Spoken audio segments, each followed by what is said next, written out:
Hello, this is RICKY, the YouTube Tech Guy. Hey guys, welcome to another episode of Mobile Weekly / Mobile Q&A, where we go over all latest news that happened during the week of mobile and answer your questions live. If you have a question you want to ask, just ask it in the comments section down below, and I will answer it before the end of the show. Alright guys, do want to apologize just for all the craziness of not having videos out. It's been a lot of things just going on, but I decided this weekend, like, I really am just gonna start focusing more on my stuff, YouTube and that kind of stuff.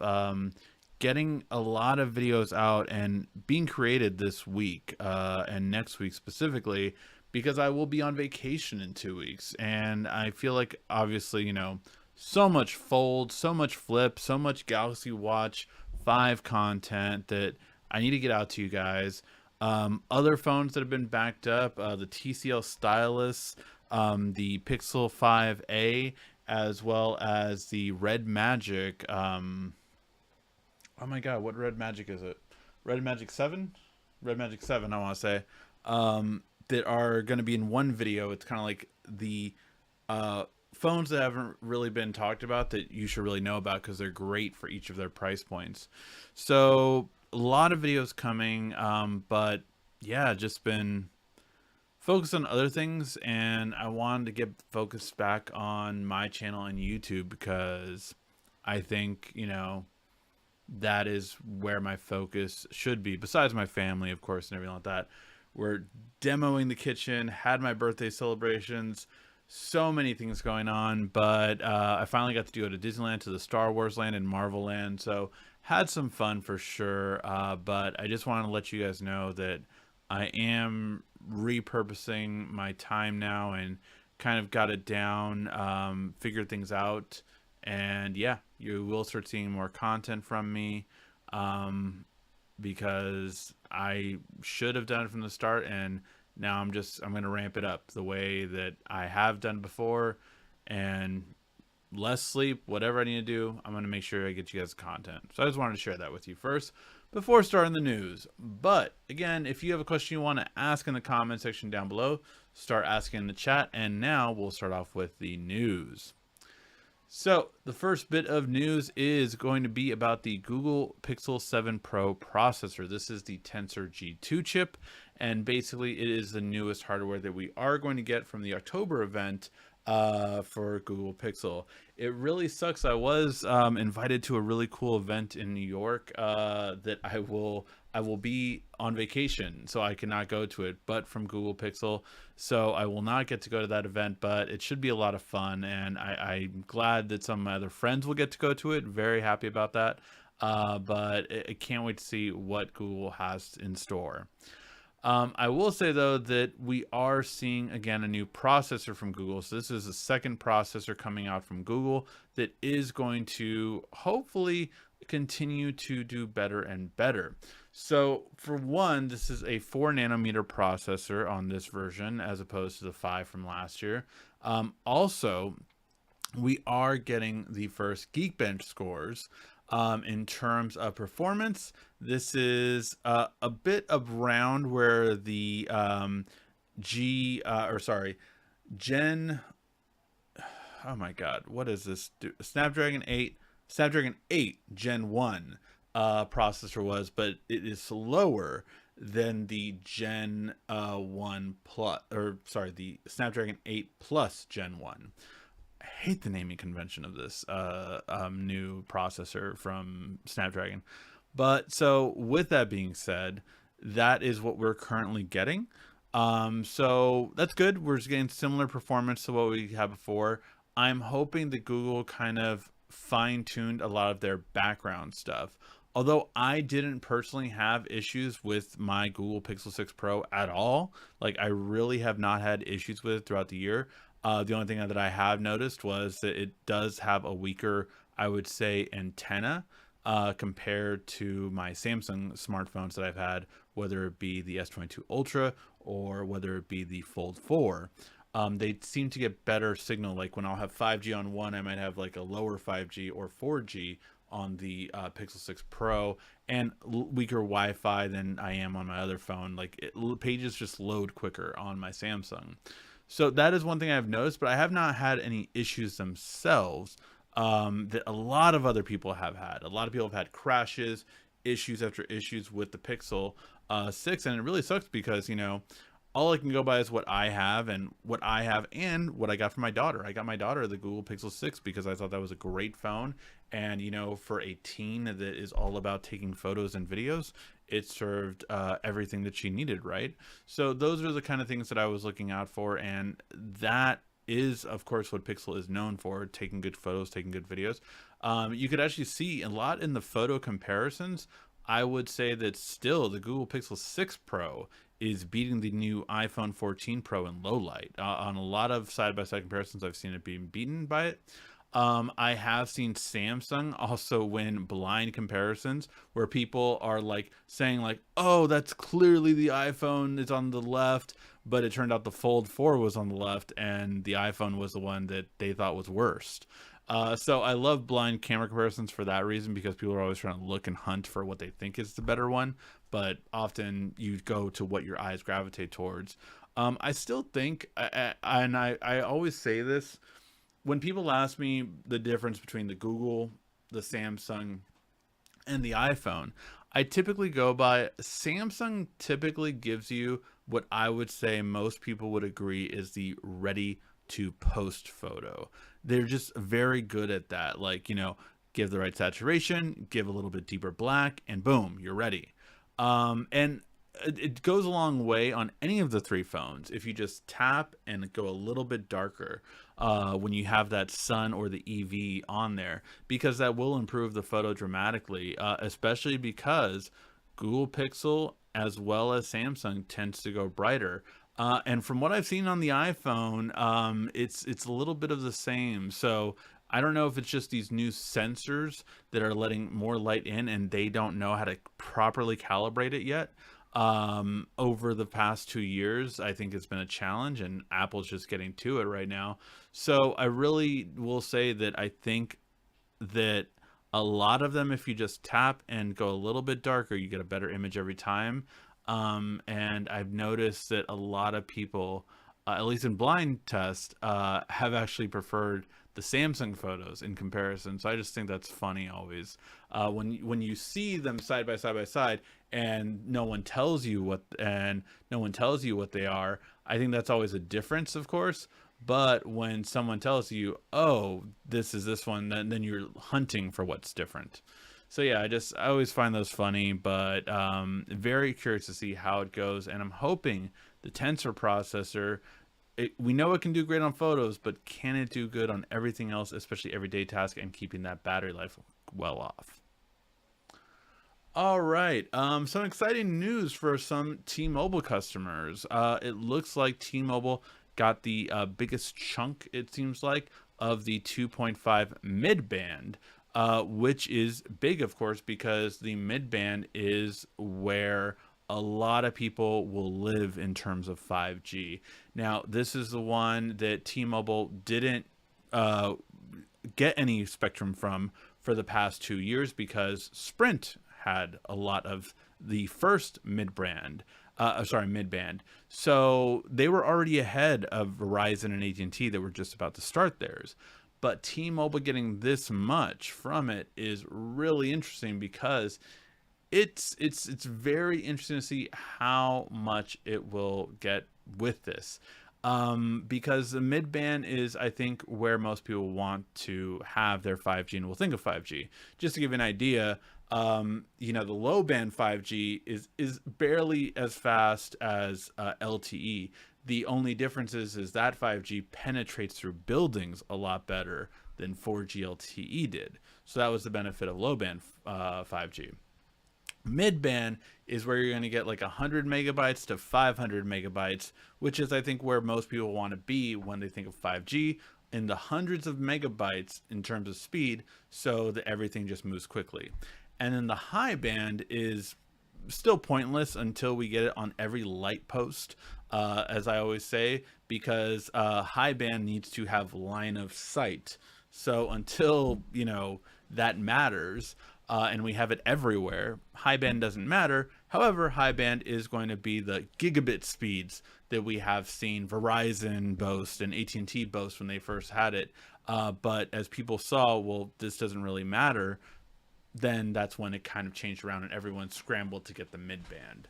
So very happy about this. This is T-Mobile's first time buying the mid-band since they acquired Sprint. And I really think this can only be better to get faster and better internet for everyone. So very excited about this. All right, now Apple did launch all of their stuff, and a lot of people are talking about the dynamic island.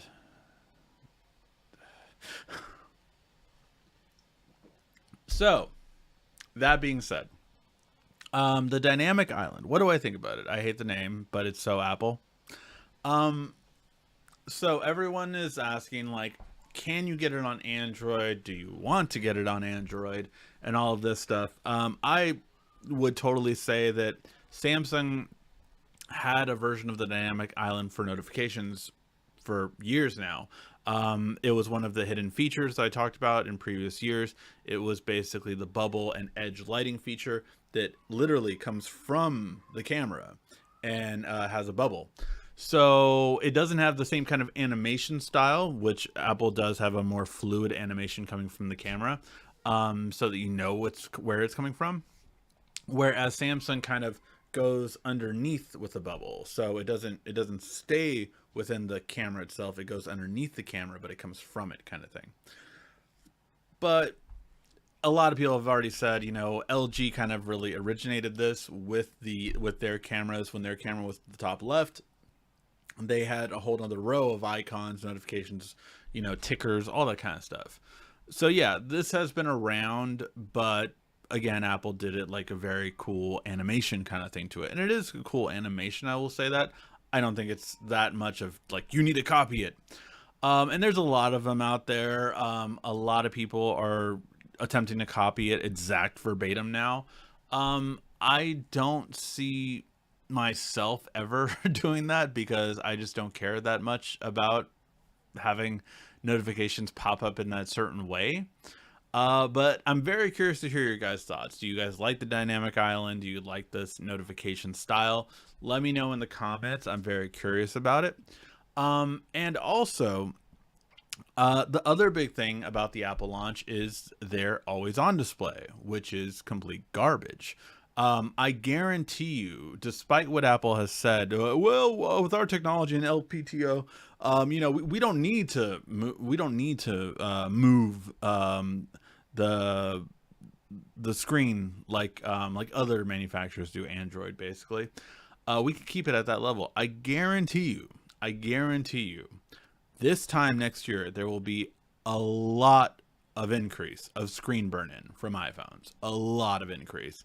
I think it will happen within 3 months to 6 months, to be quite honest, but definitely within a year from now, I guarantee you screen burn-in will be more of an issue with iPhones, because this is a dimmed screen. Even if you put it at 1 hertz, that is not going to change the fact that you are keeping it on the display. Their always on display is bad.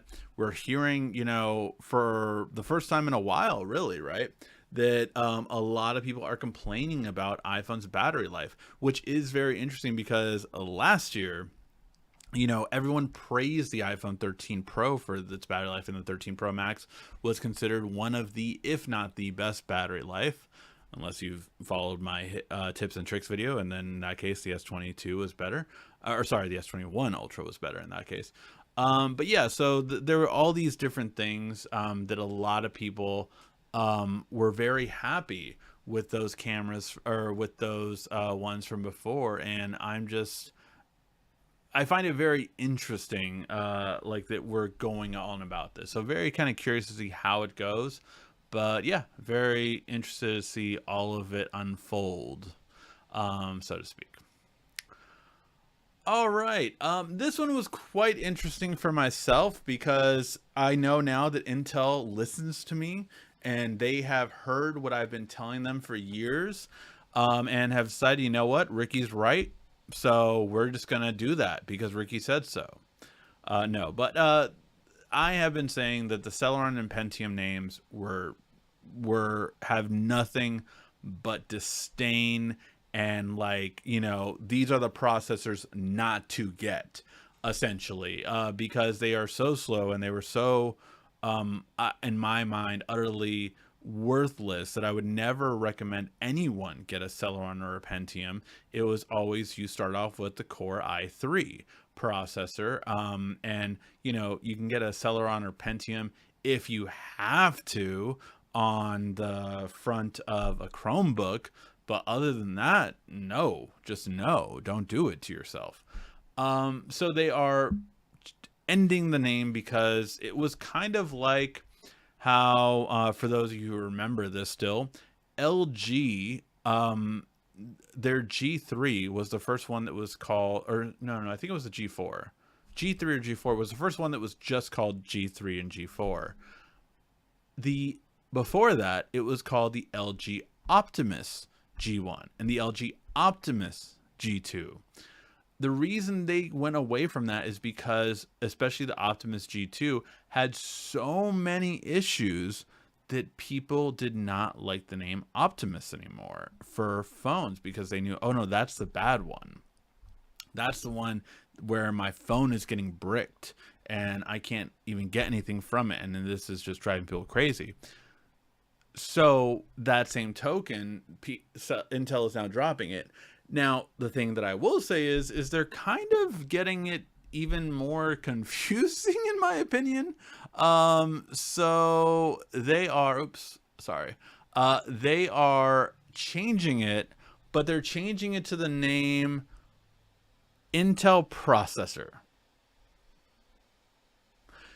So I would have stuck with your Evo line, although Evo obviously means a different thing, but like something along those lines where it's like it's a lightweight processor that's for basic task or something, or Intel Essentials or whatever you want to call it. But Intel processor is just going to confuse more people because you are literally calling the bottom tier version Intel processor. And then you have the Intel Core series, Intel Core i3 or i5, i7, i9. And it just, I don't know. I think it's going to be more confusing, quite frankly. But yeah, the main thing is they're finally getting rid of Celeron and Pentium because they have a negative stigma to them. So I think that's a good thing, but we'll still have to wait and see how it is. All right, now one thing I'm excited for next year that I'm very interested in test out, and that is the PSVR 2. Now, we know it's coming out next year, probably around February, March, I would guess. But we are seeing some people talk about it now and how it's so much better than before. And it's a lot of people are even saying it is better than the Quest as well. But we all did get some negatives with this, and that is that we have heard that although it's comfortable, although it's great quality and all this kind of stuff, PSVR games are not compatible with the PSVR 2.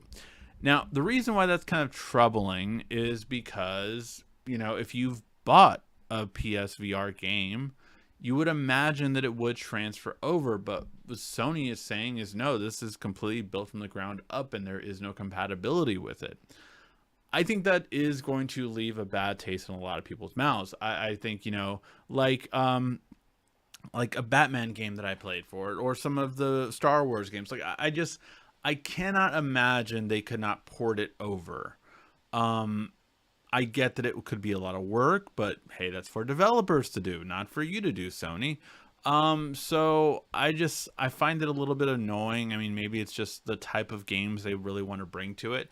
They do plan on bringing a lot of their eye tracking to improve the quality. What that will allow for is, if I'm looking at here, this part can be blurrier because it knows my eyes aren't looking at it. And then as soon as I move this way to my eyes this way, then it knows, oh, I need to sharpen this up and make it better quality as I see his eyes moving. And that's the type of response that this technology is going to give, which I'm very happy about.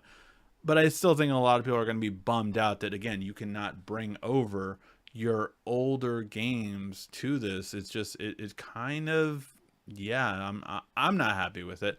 Let me know what you guys think, but it's one thing that I wish definitely that they could bring about, the older games to work with the new one. I hope at least some port over, but as of right now, they're saying it's not compatible at all. So yeah. All right, guys, so that was the news. Now let's get to your questions. Again, if you have any questions you want to ask in the comment section down below, just go ahead and ask, and I will answer them before the end of the show. All right, let's go back to your questions over here. And wow, that's a little bit darker. Whoop. There we go. Sorry, that was a little bit too dark, even though I haven't shaved, and I wish I would have before the show. All right, let's go ahead and check out. Let's get the thumbs up. It feels like forever. It does feel like forever. When I saw you guys last time, I was a year younger. So yeah, it's definitely it's definitely been a while. So yeah, sorry. It is hot in this room, and need to get some. All right. Ricky, glad to see you, fam. So glad to see you as well, Shaft. Missed you guys. Definitely did. Yeah, as well as a trip with the family. Yeah, I had a fun time in Seattle. It was a lot of fun. Got to eat some really good seafood. I'm a big fan of clam chowder and mac and cheese, and they had pretty good versions of both over there. Really good clam chowder. I will say it's has to be the top three for me for clam chowder or Seattle. So really good there. Got to get the bread bowl. Always got to get the bread bowl. Ricky, have you had a proper review of the Z Fold 4 anytime soon? No, I really don't do reviews, to be quite honest. I stopped doing those kind of a while back, just because a couple of reasons. The time I put into a review is pretty extensive, and the return never seemed to do well. Like, reviews don't do well on my channel. But tips and tricks videos do amazing. Hidden features videos do amazing. All the main things that you want to know about the video do well. Where I tell people my thoughts on a phone is typically weekly. That's where I really kind of go in depth and talk about it more if you guys want to know about it. So if you want to know, like, what are my thoughts on the Fold 4, it is truly just amazing having that taskbar in the bottom. That is indeed a game changer. Like, and it's come to the tablet now, so my Tab S8 Ultra has that feature now. It really just it's so good. Like, it's so good to have that feature that it makes multitasking very easy. And I do love it. Like, I love the experience that it gives.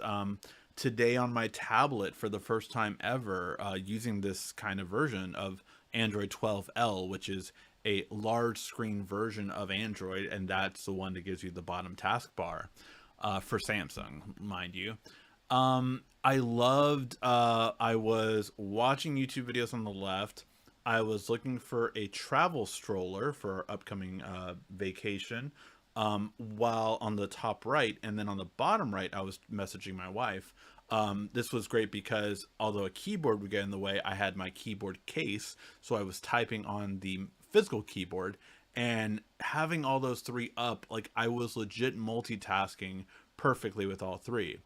Now, the big thing that I still hate about the Fold is I have yet to find a perfect case. And to be fair, I have a lot. I have a box full of cases that I'm going to do a video on tonight. Actually, I'm going to record it and go over all the cases.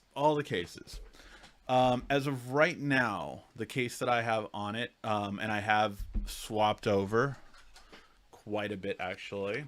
I've had the Samsung official case, which I lost the kickstand for, and that's the problem, because the Samsung one is the one where you swap the kickstand or the S Pen, so you can have either or but not both. Then I was using the Elixir one, which is a beautiful carbon fiber green. It just feels premium. Really like this one. And this one's great for a thinner one. All these will be in the video, by the way, and I'll have the links for all of them. And then this one, which is the Spigen one, which is the kickstand one. So kickstand, I do not understand why they did this. Like, why? Why have this? I don't get that. I don't understand that. You can't put like a card in here. I do not understand why they did this. Maybe you could put a metal plate there or something like that. I don't know. But this one is good. It's a little bit bulkier, but it still does work with wireless charging, so I am happy about that. But I can't have my S Pen with it. So the biggest thing I miss is my S Pen. I immediately noticed it within the first week, and I am a person that uses the S Pen, so that's why I noticed it. Other people might not notice it. I understand. You might not. But I use the S Pen, so I definitely notice it. The battery life is great. It really is. It is better than the S22 Ultra, and I haven't even done my again, all the stuff I've been dealing with. I have not done my tips and tricks video yet, which means the battery life is going to get better as soon as I do that. So because I will be doing that soon, that's when I will be doing that video. And I do expect that video to come out before the end of the week. I have other videos coming out as well, sponsored videos, some unreleased stuff coming out, some stuff I can't show yet, some stuff I can. But yeah, let me show you guys this one, because this one is a really cool one that I will be doing a video on soon. Soundcore, the company from Anchor, their audio division, has these beautiful looking headphones. They are just really cool looking. I really love them. They just are such a cool looking design, and I just really love the way they look. Sound quality is awesome. They are the Space 45s, I believe these are. And then I have the earbud version to the Space 40s. And then I got some new ones that I can't show yet. But yeah, so a lot of cool stuff coming out, and other stuff under embargo that I have here that I need to get to. So a lot of videos are coming, just refocusing and gonna get those up for you guys. Apple Watch Ultra, Galaxy Watch Pro. Like, I mean, it's the same thing pretty much, to be quite honest. Yes, the Apple Watch has a few more extreme things, has some specialty bands that I thought were pretty cool, to be quite honest. But yeah, it was like, you know, temperature sensor. I already have that. And it's the same thing as Samsung, where yes, we have it, but we don't know what to use it for yet, kind of thing. You know, it's on both. It's going to be, they say it'll be a menstrual thing, that'll be one of the things. But you know, we've seen this technology before in the Ring stuff. So yeah, it really, like, it's a cool watch. You know, it's all about survival. And you know what? That's one thing that really annoyed me, I will say. I was expecting, so like MKBHD totally pointed out that the dynamic island had been done before. LG did it on the V10 long time ago.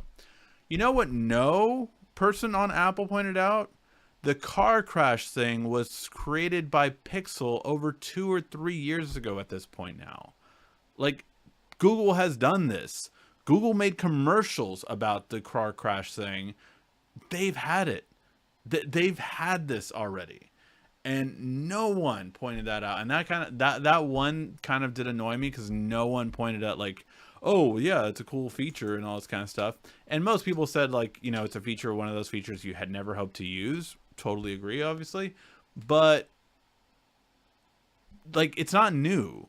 It wasn't new at all. Google did it like 2 years ago at least now at this point. And they had a commercial on it at least a year ago too. So yeah. All right. Just got the iPhone 13 Pro Max as my work phone. Is there a way to get live wallpaper? I've seen it on my friend's Macs, but I don't see the feature on iOS 16. Yeah, so it's basically a dynamic screen. On there, I forgot what they called it. But yes, you can get them. I just forgot what they called it. They called it a specific kind of wallpaper. It wasn't live wallpaper though. It was a specific name for it. It was like a depth motion. I forgot what they called it. But it's the same thing. It's a moving wallpaper. But it's a very subtle shift. It's not like a. It's not like a.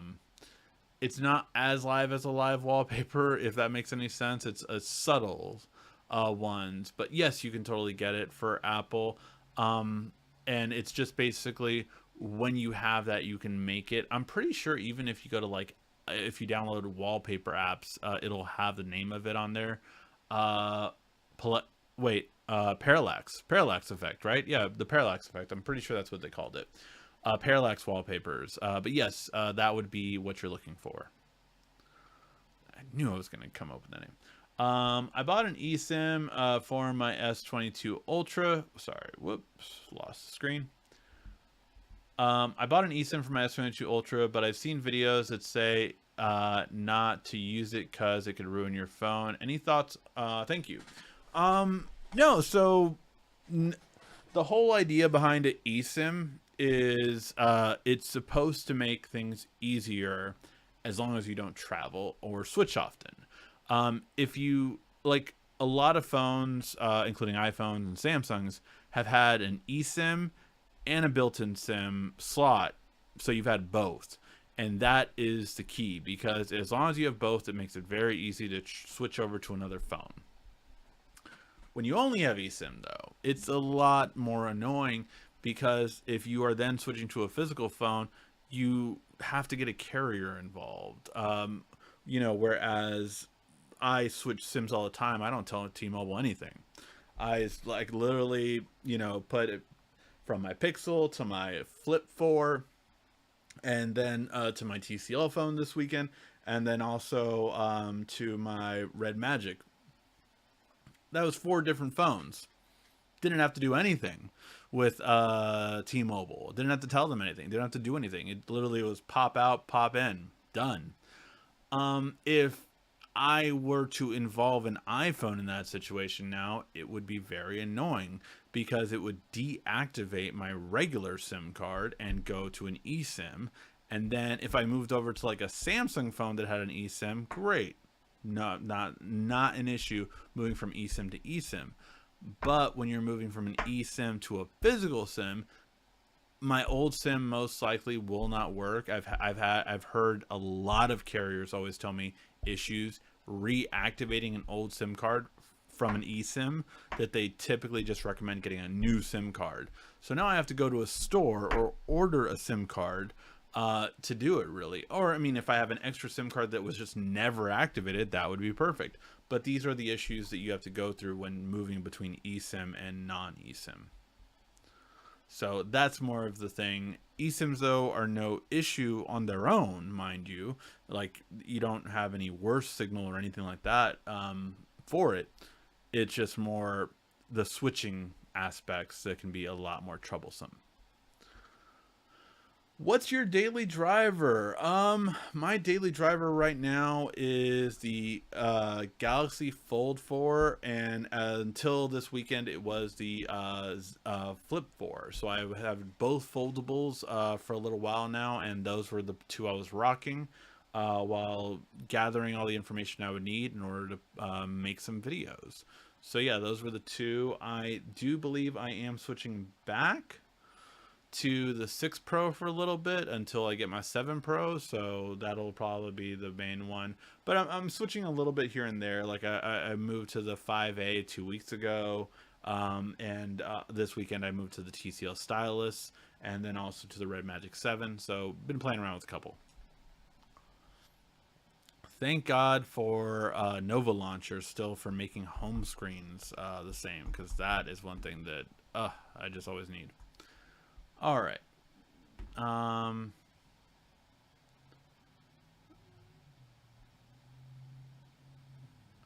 Did you get the Buds 2 Pro? I did, but I have not received them yet.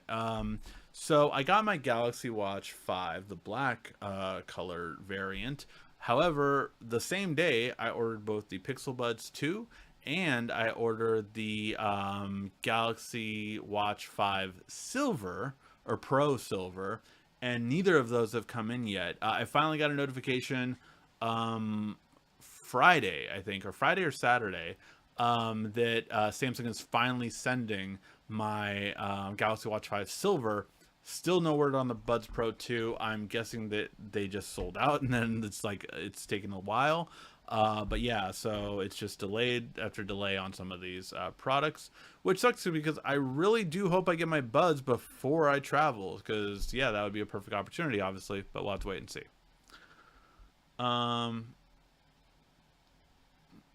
Galaxy Watch 5 doesn't really feel like a bigger battery than the 5. Also, the screen made of some harder material. Yes, it's made out of sapphire glass in terms of it. And the bigger battery, it doesn't feel like it, you're right. But, I mean, it definitely lasts. Like, I am lasting multiple days, no problem. I have for sure not charged my watch every day. I feel like I charge it every 2 to 3 days now at this point. So I'm very, very happy with the battery life for my Galaxy Watch 5 Pro. Like, I could not recommend the move from a Galaxy Watch 4 Classic to a 5 Pro more, especially if they still have a good trade-in value, because the battery life for me was really great. When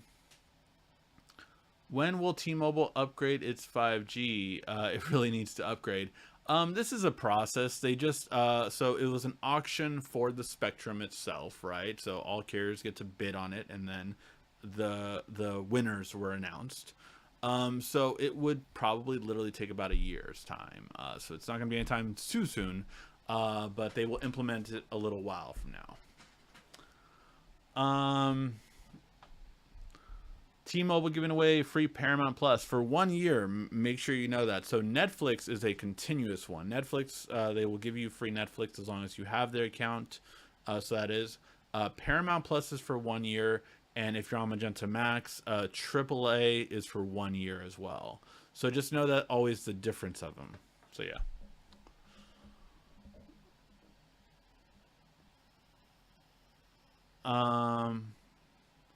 It would be cool to see a video of the best games that use a stylus.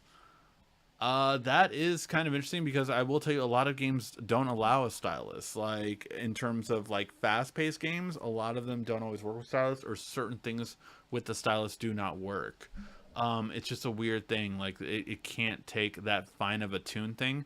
It's like an anti-cheating thing that they think you're cheating if you're using a stylus. So yeah. Whoa, a whole bunch of questions loaded. Everybody drink.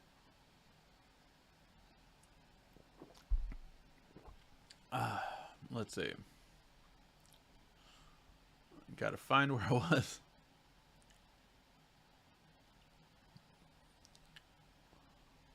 I can see the dynamic island coming to my Z Flip soon. Yeah, for sure. How do I keep my screen from burning? If you're talking about screen burn-in, most phones don't have to worry about it nowadays. Like always-on displays on Androids, for instance, do move. They essentially move slightly every 30 minutes to an hour, basically, so that you don't get screen burn-in on that single section. In terms of, also, the biggest thing you can do is just not crank your brightness up to 100%. If you typically, I never usually, unless it's an extremely bright day and I need to do it for a short period of time, I never usually turn my screen brighter than I would say close to 80. 80% is typically where I kind of stay at, unless I do need to crank it up to 100. If I'm at an amusement park or something like that where it's very bright and I need to see the screen brighter, then that's when I'll do it. But other than that, that's all that it is. So just do that and you should be fine. I was about to get the iPhone 14 Pro Max, but there are issues with the cameras and connectivity. So right now, I'm a hold to see those issues get resolved. I've not heard about issues with the cameras or connectivity. Please let me know. What have you heard? Sounds like the LG Optimus lost its prime. But bump. I was thinking about the Transformer.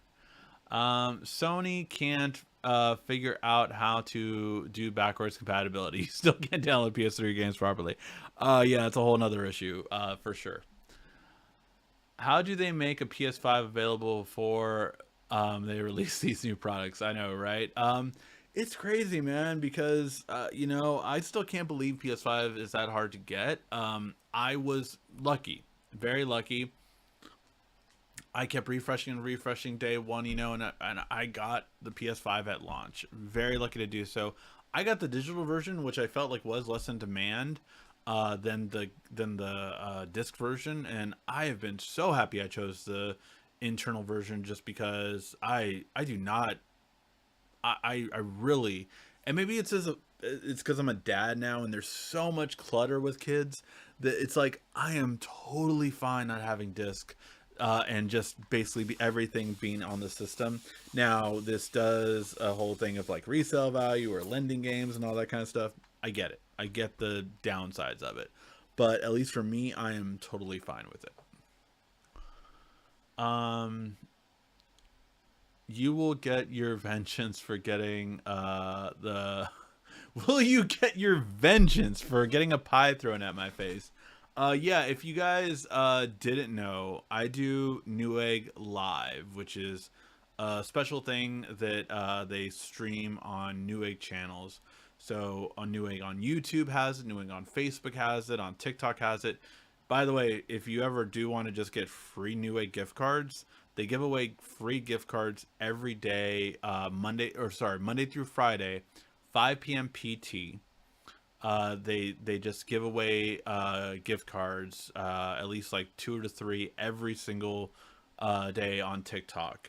All you have to do is like type in the phrase that pays kind of thing, and then just wait till the end. And then if you're there at the end and your name is called, you get a gift card. Simple and easy. But yeah, I've been bored at doing those. So what I started doing was just like, I'm gonna have some fun with it. So I was just like, if we get to 100,000 likes, I'm gonna have my 2 coworkers pour water on me. Or the last one was, if we get to 130,000 likes, I'm gonna let you know, my coworkers pie me in the face. So it's just been like something that's just like, I find repetition as a creator, like I need to do something different. I need to make it fun.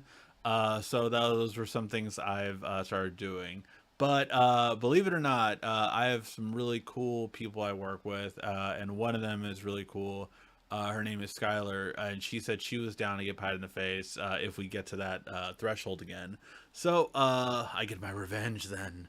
But yes, no, we'll have to wait and see. But some really cool people. When they're down to do fun stuff, that's always fun, just because it makes it interesting, and that's always a good thing. If you have fun, people watching you have fun, and it's more fun. If you have any spare S22 cases, send them my way. I totally do. But I do keep some of them around for my wife because she still has the S22 Ultra. So yeah. I might have one S22 Ultra I barely used. It's a body glove brand. I'll send it to you. There you go. Hey man, Paul, awesome dude. I have the iPhone Pro 14 Pro Max. Haven't had any camera connectivity issues. I mean, obviously, not everyone's going to have it. Like I just said, I never, in a year's time, had any issue with the Pixel 6 Pro. And a lot of people had issues with it. So it's not always a thing that everyone does, but it's just something, you know, that it does happen for sure. That it could be a widespread thing, could mean hundreds of people have it, or even thousands of people have it, but millions of people bought it. So yeah, it's always how much percentage wise, right?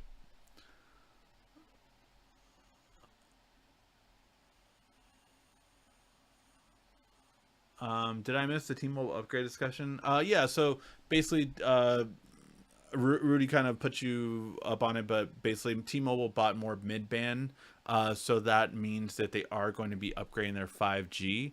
The mid-band 5G is the frequency that everyone kind of wants right now for 5G, because it means that you're going to get basically 100 megabits per second to 500 megabits per second. So a lot faster signal of 5G.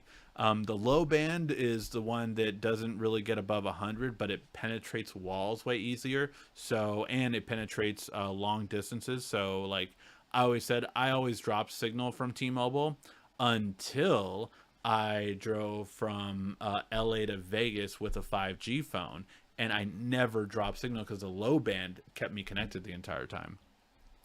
And then there's high band, which is worthless. That's the one that Verizon and AT&T pioneered, which basically you have to have line of sight. You get gigabit speeds as long as you have line of sight, but if you literally have a leaf in between you and your phone, you will get the signal cut. So, um, can you give me insight on how paper benchmark iOS is so much better than everyday review apps aren't that much better in worst case scenarios? Sure. First of all, Geekbench. Geekbench, I have said for a while, I feel is catered more towards iOS in terms of its performance. I think when you see other tests out there, from whether it be 3D Mark and whether it be and Tutu and other ones, iOS doesn't seem to do quite as good, but it does. And don't get me wrong, it still usually wins or usually does better, but it's the narrow. It's so much more narrow. And on Geekbench, it does way better. So I've always not liked Geekbench because I've always felt that there's something off about that. So first about that. But benchmarks are just a synthetic test that basically they put through these processes and you get through the processes. So however quickly you can get through it gives you a score. And that's it. Does that mean that it can determine highs and lows? No, because it can't determine how. It's just determining it at full speed. So you have a big little system in CPUs, meaning that you have 4 processors that are working extremely hard, and those are your top performing processors. Then you have efficiency cores. Efficiency cores, I've gotten so caught up in the Intel lingo that that's what they call theirs. But basically the little part of it. So essentially, your CPU on your phone might run at 2.5 gigahertz on the big CPU portion, but on the little CPU portion, it might run 1.8. So big difference there, right? But the 1.8 is going to be running when you are performing smaller task and smaller apps that don't need that much speed. That will save you a lot more battery life because it's not so power hungry. So that's the dynamic, is that cannot be, and it's never really measured in synthetic benchmarks. So there's lots of things like that that play factors into it. Synthetic benchmarks, unless they're one like in Tutu where it tests everything, or even Geekbench now has, or sorry, not Geekbench, even 3D Mark now does have a total score more so, judging not only the GPU, which it's always done, but also now a CPU profile score. So now it's more of like a complete benchmark. And that is what I like to see. And Tutu has always been my favorite because it tests everything. So it tests the CPU, the GPU, the RAM, the storage, everything. That one was always the best one. Unfortunately, companies like Huawei kind of got in bed with them or whatever, and they were kicked off the store for the most part because they had, they basically were like collecting data and all these kind of things. So yeah, all this kind of stuff that made it so that people couldn't really trust it anymore. But that was probably one of the best testing for that reason. LOL, when Samsung gets the dynamic island and emergency satellite messaging, Ricky will praise both endlessly. Have you seen my channel? Like, do you know that I hated when Samsung brought the notch to my tablet and it looks just like the iPhone one, didn't praise it, buddy. So yeah, no, I am not a fanboy, and in terms of like, I will blindly follow anyone or not talk crap about when companies mess up. I hope to God that a dynamic island thing doesn't come. I really, just because of the stupidity of iSheep that will call it like, oh, they followed us and all this kind of stuff. When I mean, do you know what always on display is? Like, we've like, seriously. And when an iPhone gets a split screen, you know, you guys are gonna be like, oh my god, look at the iPhone has a split screen. We've literally had that since the Galaxy S3. But you know, whatever. You know, it's like, it would be like praising Google Messages for getting reactions to iMessage now. I don't praise that. It should have had it always. I get that. So yeah. Emergency satellite thing is cool. I'm very curious to see, and Apple will definitely let us know, how it actually works in those, you know, unforgivable scenarios when you need it. I feel like that there was programs that did, apps rather, that did a similar kind of thing, but again, having it built in is a really cool and life-saving feature, just like Car Crash was when Pixels had it 2 years ago, and you know, Apple's kind of again taking credit for it. But yeah, those kind of things. So I think the satellite emergency thing is a great thing for all phones to have. Like, that would be a cool thing for all phones to have, to literally, it's just software that is just going to tell you where a satellite is, so that it can point towards it. And then once it has that, you can just, again, send quick messages that are standard emergency SOS results.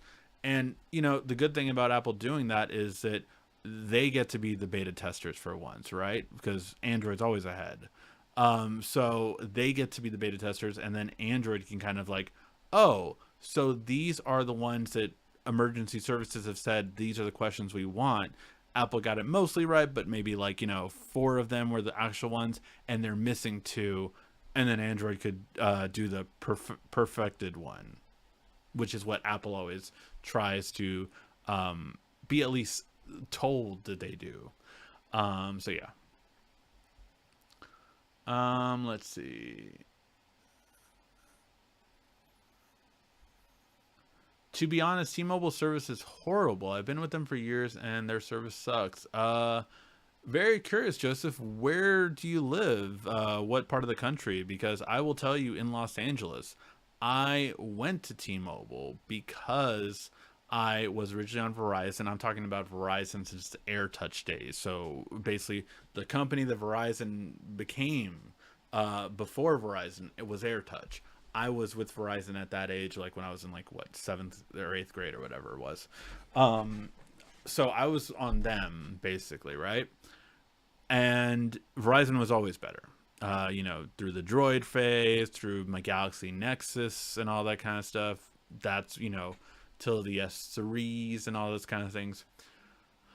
But then I saw, from around the time of the S3 to the S5, maybe to the S6, I really noticed, like, hey, T-Mobile, because I had my work phone was T-Mobile and my personal phone was Verizon, and I really started seeing like, man, T-Mobile's getting better. I'm in the back of this Target and T-Mobile's working and my Verizon isn't now. Like, and so it was like things like that, and slowly but surely I was like, yeah, no, for LA, T-Mobile's now better actually. And that's when I made the switch, and I've been with T-Mobile for at least 5 years now plus. And yeah, have been happy with it ever since. You mentioned earlier that you are demoing your kitchen. What kind of remodel you got going on? Oh man. So cabinets are, you know, not big time balling or anything like that. So cabinets are IKEA, but still over $10,000 worth of cabinets. Got the blue cabinets with the gold trim. Gonna have white countertops, and I have all Samsung bespoke appliances coming. Already got the washer and dryer, got the microwave. All the rest of the appliances, the new bespoke smart fridge, the new bespoke dishwasher, oven, and countertop cook inductive cooking, I think it is. It's like a glass panel stove. So all these really cool things. Quite frankly, it'll be like the kitchen that, like, I could, like, legit, like, could be like HGTV kind of stuff in terms of all your basic stuff. I'm not talking like, I still don't think we're gonna do a backsplash. Maybe my wife's gonna, my wife could be planning that. I don't know. But so yeah, so that's what we're gonna have, and yeah, you will see it because I will be doing a video on all the bespoke appliances for Samsung. Got to get a write off. I don't know. Yeah, man, it's expensive. So it's a whole kitchen remodel. Um, the demoing that we were doing this weekend was basically in the we had a ugly kitchen coming into this house, and we had a water heater like right in the middle of it, of the kitchen, and laundry. And so it was just like, it was a horrible design. We moved the water heater outside, and then we had this big now cabinet just empty.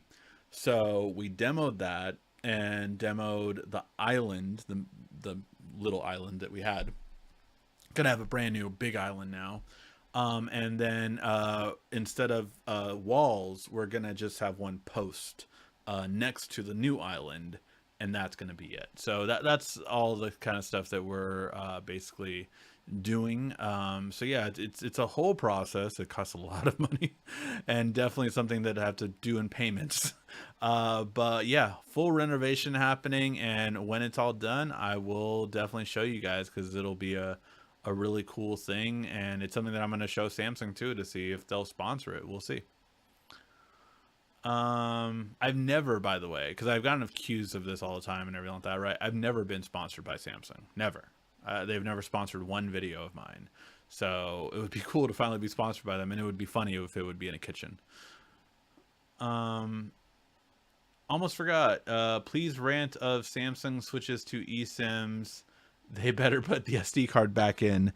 I have news for you, sir. I don't think the SD card's coming back. I am still terrified that they're taking it away, if they would ever take it away from tablets. Like, man, I was just looking at my storage, because I got like the 128 gig, I think, S8 Ultra. So I don't have much storage in my tablet, or maybe it's a 256. I don't know, but it was smaller. But I have a 512 micro SD card, so I can save a bunch of stuff on there. But yeah, I was just always thinking like, man, I never want to have that happen. So yeah.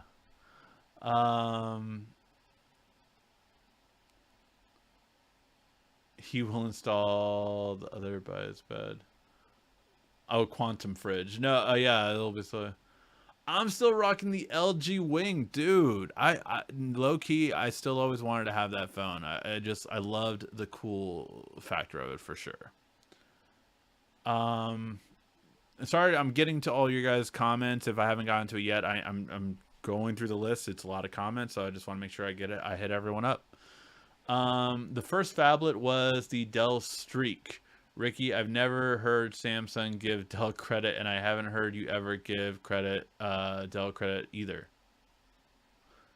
Was the Dell Streak out before the Note? Hold on. Wait. Dell Streak 2010.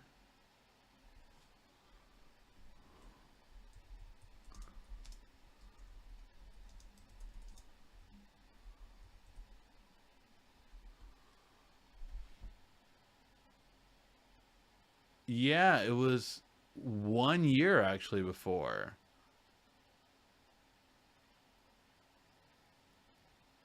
Wait a minute.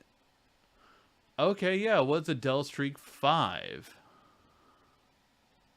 Previously known as the Dell Mini 5. See, I knew the Dell Streak 7-inch. I'd actually never heard of the Dell Streak 5. First Android phablet. It was the 5-incher. The Note was a 5.3. I remember that.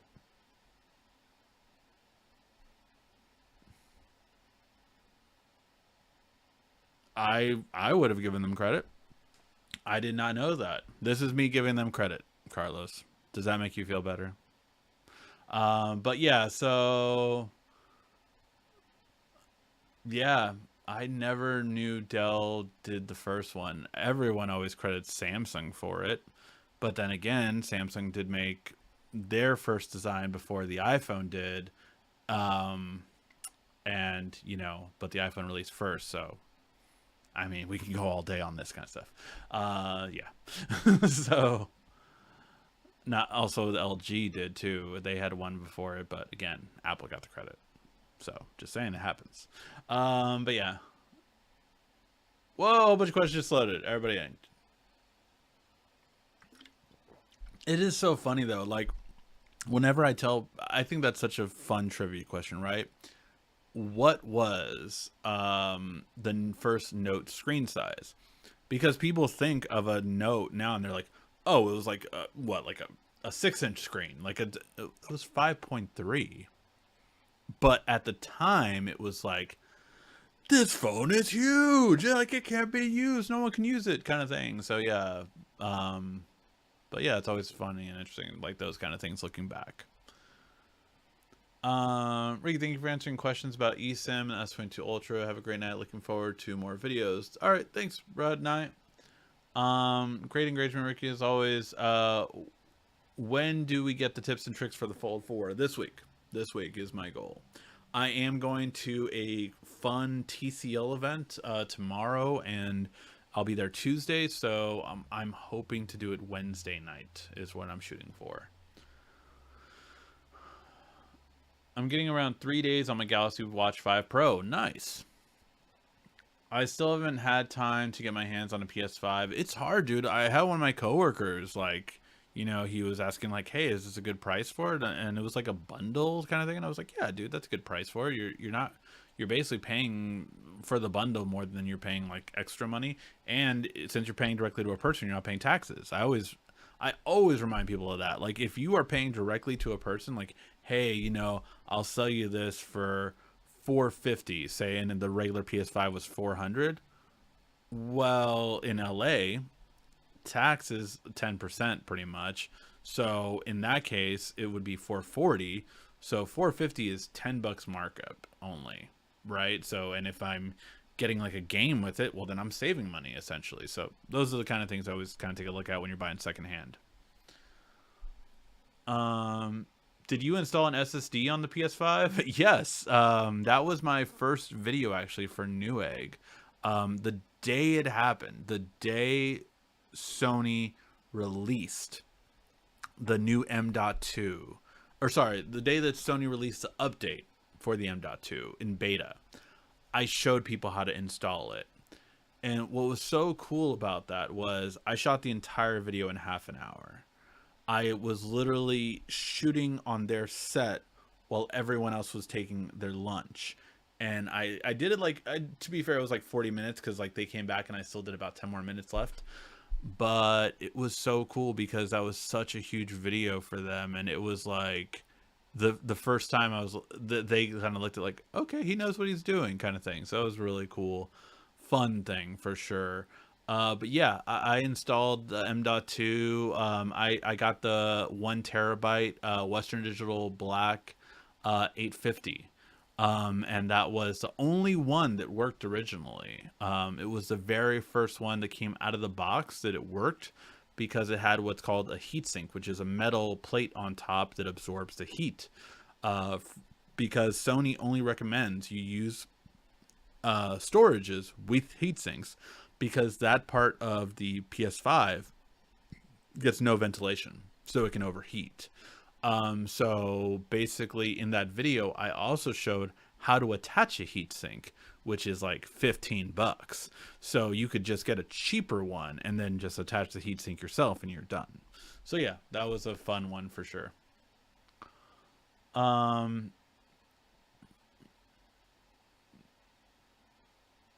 Oh yeah, Paul. I love my Galaxy 4 Classic. I could deal with less battery to keep the bezel.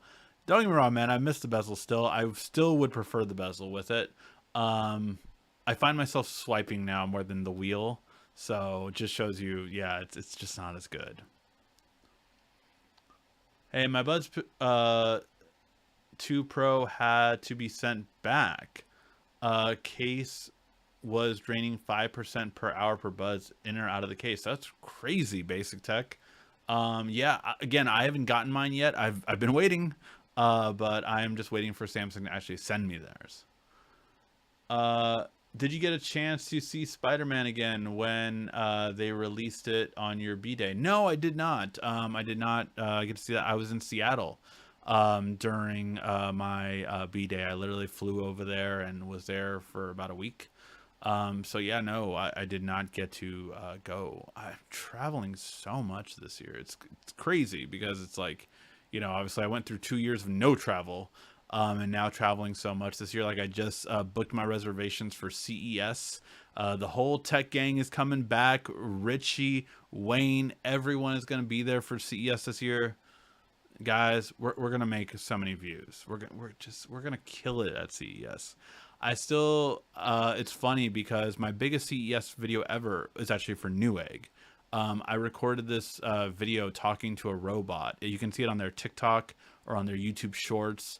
But basically it was Amica, the talking robot, and I had a full conversation with this robot, and it's on their channel. It got like 11 million views on their TikTok, 12 million views on their Facebook. I think it's over 8 million views on their YouTube now. So it's just like, damn, should have done that on my own. But yeah, it's really cool to see like how fun electronics can really go there. But I probably will be doing more YouTube Shorts and TikToks, I feel like, this year at CES, because I feel like that's the way to go and get those quick edits for sure.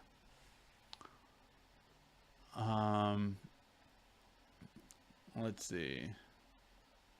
Speaking of benchmarks, breaking benchmarks. Yeah, if you have not seen my video of breaking benchmarks, it was how to, if you have an AMD computer, whether it be AMD CPU or GPU, I did do a breaking benchmarks video on how to improve, a tips and tricks video, basically, just like I do on my channel, but for computers on that video. So yeah, go ahead and check it out. It runs so much better after those tips and tricks that I showed. So yeah, really cool, fun video. Plus, give a like, comment that, hey, I love the YouTube Tech Guy doing videos on Newegg. Have him do more so that my bosses can see all that. I was thinking about getting a vintage phone, Samsung Note 4 Edge. Oof, for $65. Do you think it's a good deal? Just want to collect it? Yeah, for a collection, sure. $65 is solid for that one. I would say so. Thank you so much for making a video on all clear case for the S22 Ultra. Yes, yeah, I'm going to be making a similar one for the Fold and the Flip. So I have two boxes right here for Fold, Flip cases, as well as some accessories for the watch and the earbuds when I get the earbuds. So yeah. Well, the eSIM is not good and good everywhere. Kevin Tech Ninja, no service, none on his iPhone Plus. Most carriers outside the US don't support it. Definitely true. Hope Samsung don't follow. Good to get you back. Yeah, man. So yeah, it's really, yeah, no, I didn't know Kevin the Tech Ninja was having issues with his phone. With that, but yeah, man, it's usually eSIM. It should theoretically be better, like for signal, because there's no chip that can disconnect or dismount. But that's interesting. It could just be the antennas on that phone, quite frankly. I'm sure he'll probably return it and then get a new one and then see if that one works fine.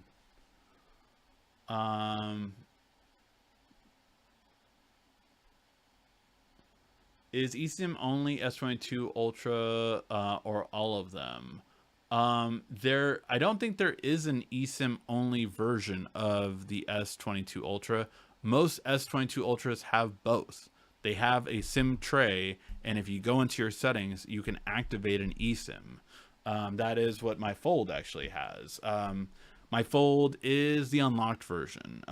But like on my Fold, if I go into settings, go into connections, and SIM manager, I have, oh, actually can't show that. It has my number on it. But I have SIM 1, right? And I have add a mobile plan with eSIM. So I can do both. All unlocked Samsung phones, I think, have had that for the past 4 years. But not all carrier versions, I think, do have, because some carriers make them disable it. Let's see.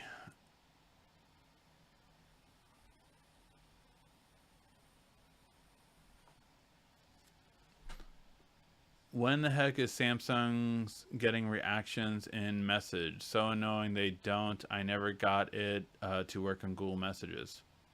Really?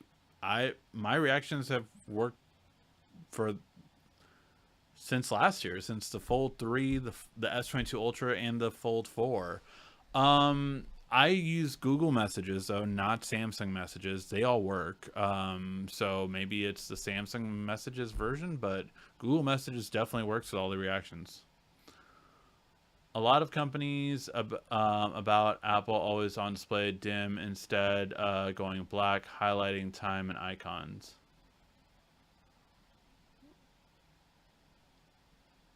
Oh, there's a lot of complaints about Apple. Yeah, no, it's. I think again, it's going to cause screen burn-in by next year for sure.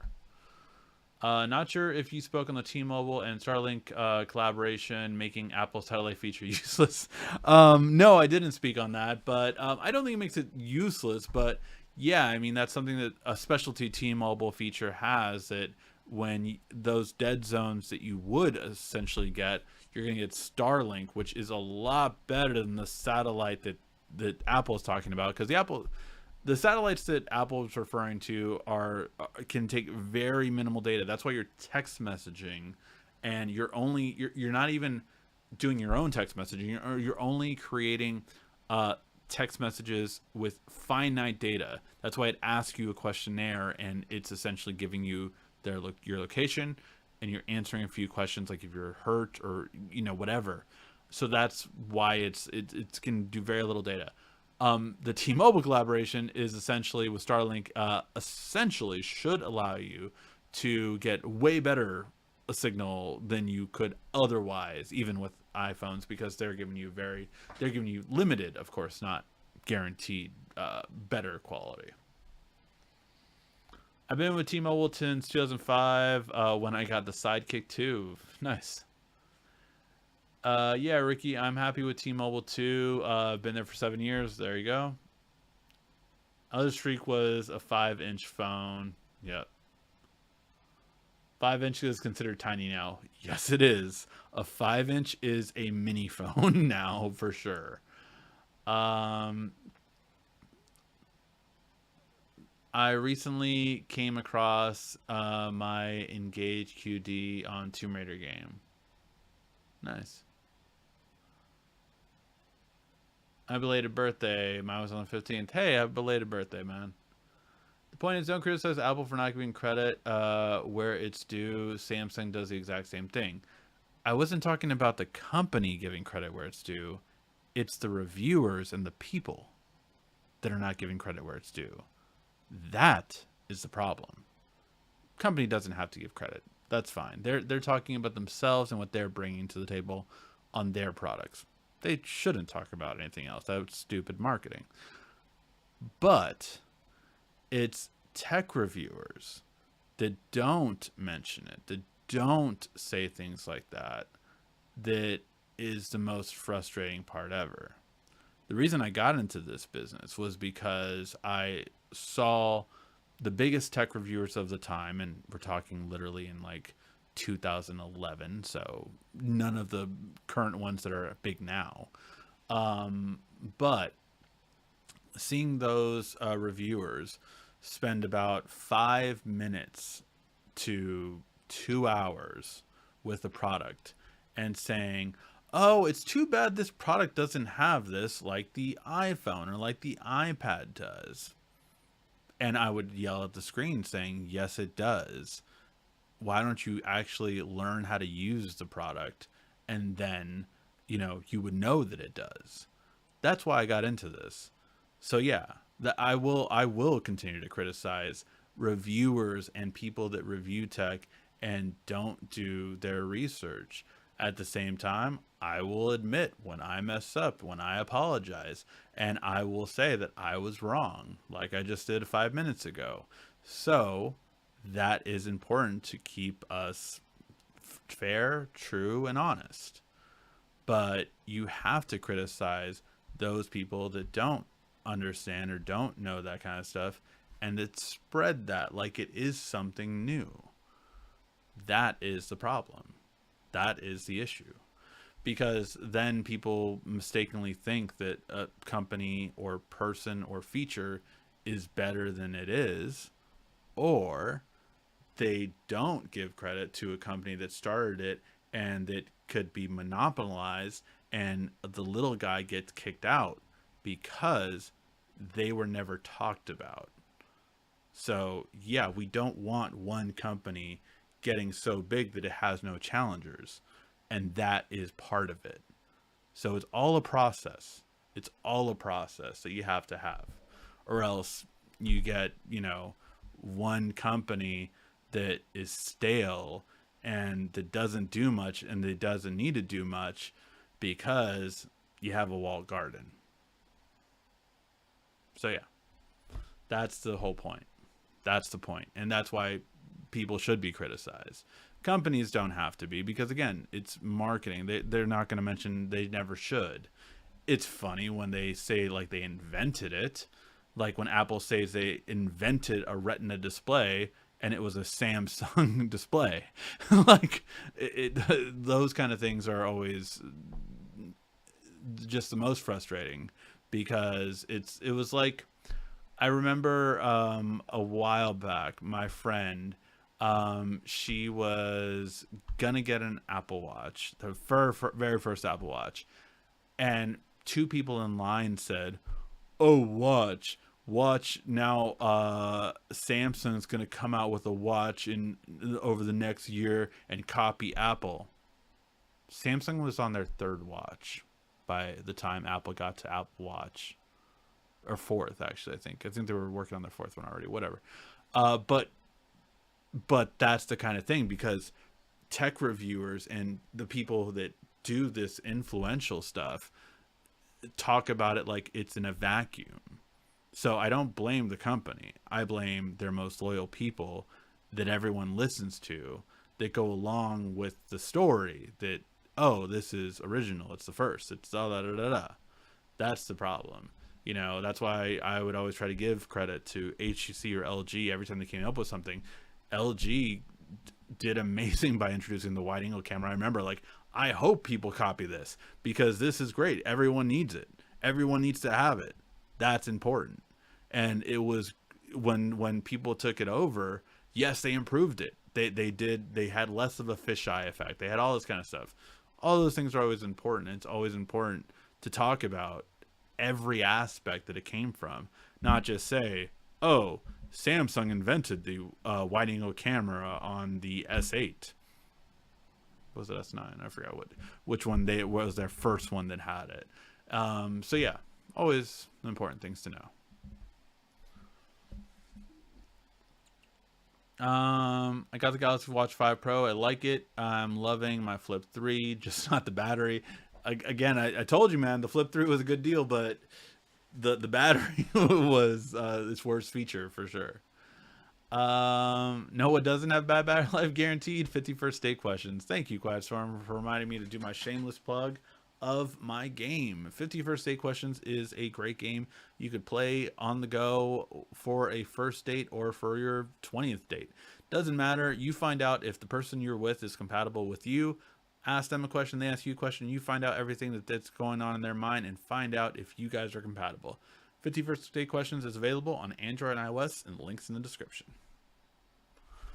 That is my shameless plug for the week. What is the best desk speakers that have a subwoofer? That's kind of hard to answer because Like, I like this one. Oops, sorry, that's my camera. And that's my camera again. So this one is a nice little compact one. Creative. It is the Creative Stage Air. Really nice little speaker that I really like. Good quality. And they do make a version of this one. It's the Stage that has a subwoofer. The subwoofer though goes underneath, just like most subwoofers, you put it on the ground. This has an okay bass. Like I sometimes connect this to a TV that I have right over here, and compared to the TV sound, this has much better bass, much better low levels than the TV does. Plus it's firing at you, so it's always going to be a better quality. So yeah, so that is one option that I really like. Bose, I use my Bose speakers for my computer. These are the Bose Companion 20s, I think. Very old speakers. I would say Creative had better bass if you were looking for that. But yeah, I'd be surprised what kind of computer speakers are out there now, because like I would be surprised if Anchor doesn't have some good computer speakers or something like that. But yeah, so that's off the top of my head.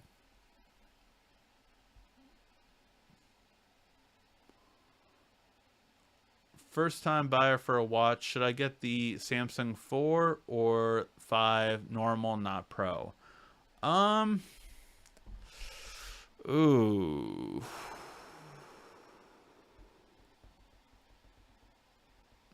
I would say 4. The 5 Pro is the one with the real big battery life. The 4 or the regular 5 doesn't have that much of a difference. So I would probably go with 4. That would be my answer. I have a Pixel 6a. It's light years ahead of Samsung, and functionality is signal strength way better than Samsung. That's a great opinion. I've had every Pixel out there. I would say that the 6a that I also do have over here. Oh, not the case though. 6a. That I also do have is not better than my Samsung. No, it's not. My Wi-Fi signal is better on my Samsung. The speed of it's better. It is better. I love my Pixel 6 Pro, and the photos that it takes compared to my Fold 4, the Pixel's better. Not really a doubt in my mind about that. So yeah, so it just depends on the phone and everything like that. But yeah, I love Pixels. I love Samsung. I think those are, for the most part, the top 2 Androids out there on the market. And it just matters on what kind of fine tuning you like more. I will always say Samsung has a ridiculously unfair advantage having a good lock, because it allows you to customize the software on a Samsung to the point where Google is just so far behind compared to what Good Lock can do. Obviously, you can get third-party apps and all that kind of stuff, but having it from the manufacturer is a better software integration than you can get outside of that. So yeah.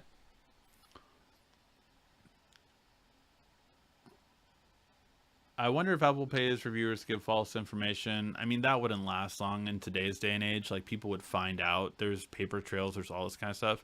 So I don't think Apple pays reviewers.